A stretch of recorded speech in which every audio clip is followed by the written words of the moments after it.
Bad Boy Records ruled the East Coast back in the day, but most people don't know how many of its rappers ended up in trouble. Falling off, dying mysteriously, joining cults, or going to prison. Today, we're breaking down the wild stories behind the scenes and the so-called curse of P. Diddy's Bad Boy Records. A lot of people think Biggie Smalls made Bad Boy Records what it was, but without Craig Mack, the label might not have existed. Back in 1993, Diddy had just been fired from Uptown Records as an A&R determined to start fresh. He launched Bad Boy Records with an alleged $10 million from Arista Records. But Diddy knew the money wouldn't last if he didn't deliver hits fast. Craig Mack was the first artist Diddy wanted on the label. A rapper from Long Island, Craig had worked as a roadie for the group EPMD. Through mutual friends, Craig met Diddy and spit a freestyle for him. Diddy was so impressed he signed Craig to Bad Boy. Craig Mack's single Flavor in Your Ear was an instant hit, putting Bad Boy Records on the map overnight. It dominated the Billboard rap chart for 14 weeks, and the remix featuring Busta Rhymes, LL Cool J, Rampage, and Biggie blew up even more. But while Craig Mack's success brought attention to the label, Diddy soon shifted his focus to Biggie when his popularity started rising. Craig Mack lost momentum after Flavor in Your Ear because Diddy prioritized Biggie. He released Biggie's album just a week before Craig's, knowing fans would be more focused on Biggie. On top of that, Biggie didn't get along with Craig and even dissed him in his song Big Papa. Craig Mack rapped, "Sleep with me, keep it a secret, why not? Why ruin this when we're both doing well? I got more game than Craig, and in bed, trust me, I've got enough to take care of anyone." Sources say Diddy didn't like Mack because he didn't just follow orders like others. Craig wanted to do things his own way, and that's why Diddy stopped supporting him and kept delaying his second album. Mack only got a $25,000 advance when he joined Bad Boy, and it was gone quickly. When Diddy stopped promoting him, Mack's album sales dropped, and he wasn't getting booked for shows. By 1996, Mack was about to file for bankruptcy just to get out of his contract with Bad Boy. But then he tried to make a deal with Diddy's rival, Suge Knight. Suge offered Mack a $200,000 advance and over $1 million for his recording budget, wanting to make Mack the face of East Coast death row. But after Tupac was murdered, death row began to fall apart, so Mack never got the deal. Diddy, angry about Mack trying to work with Suge, reportedly blackballed him in the industry. As a result, Mack faded from the spotlight and eventually joined a cult. In 2012, a video showed Mack in a group called the Overcomer Ministry in South Carolina. In the video, he says he used to do wicked things, but now he practices righteousness.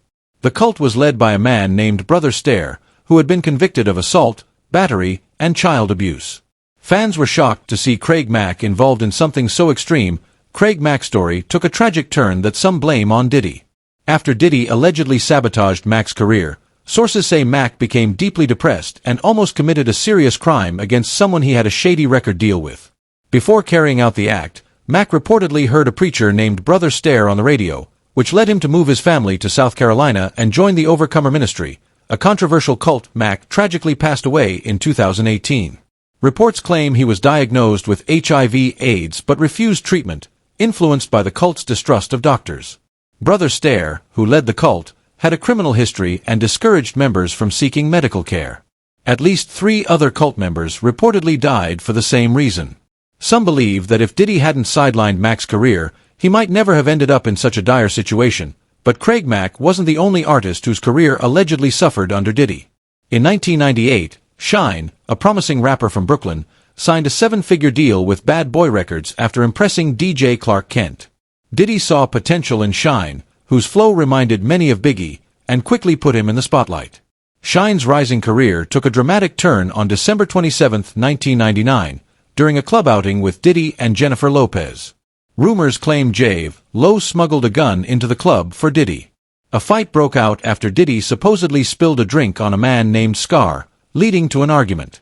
Cash was thrown in Diddy's face, and guns were drawn. Shots were fired, injuring 3 people, including a woman hit in the face. Both Shine and Diddy were charged, but Diddy allegedly had more involvement in the shooting.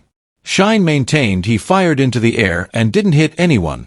However, a ballistics expert testified that Shine's shots likely didn't injure anyone.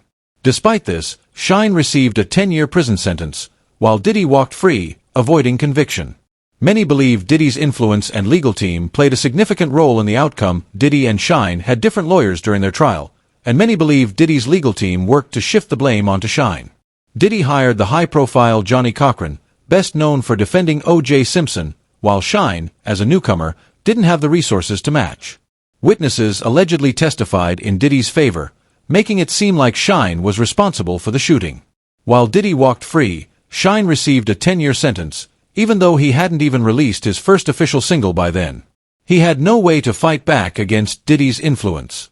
Nas referenced the situation in his song Purple, rapping, "I don't like the way P. Diddy did Shine with different lawyers / why it's mentioned in my rhymes. It's just an intro." Shine never publicly accused Diddy or revealed all the details, but he maintained his innocence, claiming he took the fall for someone else. After being released from prison in 2009, Shine was deported to his home country of Belize and left the rap industry for good. Instead, he entered politics and later spoke out about the ordeal, saying Diddy destroyed his life. This comment came after news broke about Diddy's arrest, reigniting conversations about the controversial events surrounding Shine's career downfall. What is your name, sir? My name is Craig Mack. And what did you used to do when you was in the world?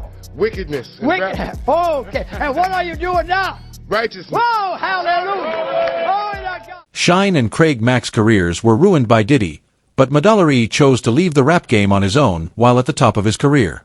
After Biggie's death, Madolari became the face of Bad Boy Records, releasing hit after hit.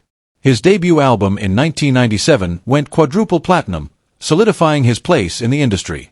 Madolari even started his own label, aiming to dominate the music scene. However, by 1999, Madolari wasn't happy with what was happening behind the scenes. After dropping his second album, he shocked fans by announcing his retirement to become a preacher. Madolari said he didn't want to lead people down a path to hell and wanted to change his ways. Years later, in 2004, Madolari returned with a new project under Bad Boy Records. Despite this, he was clearly distancing himself from Diddy, aligning with 50 Cent and G-Unit.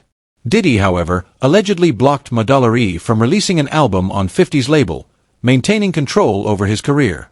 Frustrated, Madolari retired again, unwilling to deal with Diddy's influence. While Madolari stayed quiet about the details back then, he later revealed that he had to escape the toxic environment at Bad Boy Records, especially after abuse allegations against Diddy began to surface. Let's not lose sight of what the cold hard facts are.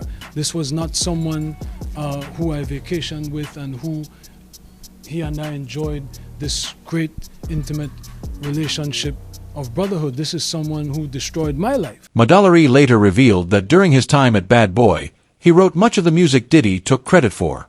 While Madolari worked tirelessly in the studio, Diddy was out partying, but Madolari wasn't seeing the money he deserved.